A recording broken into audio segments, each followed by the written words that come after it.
with getting by or getting better, Linda and I decided to do this differently. We decided that we'd like to make it a networking book, where we'd make it as current, we'd write it as quickly as we could, because I'd been watching these schools anyway.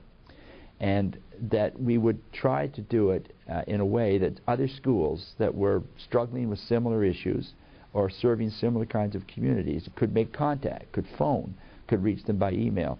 Linda and I had created a rubric describing the kind of schools we were looking for. For instance, the school had to be able to prove that it had improved over a period of time, and they had to be able to identify the actions that had led to that improvement.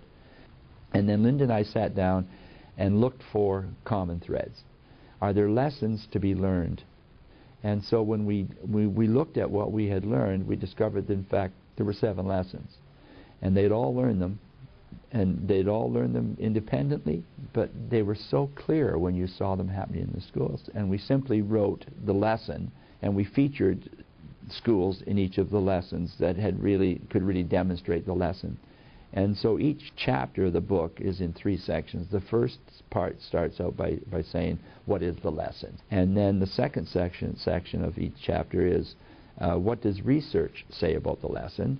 So we did there's a huge bibliography in the book, because we wanted to be sure that a school that read it could reach out to this research to also support what they wanted to do. And then the final section is called The Lesson Lived.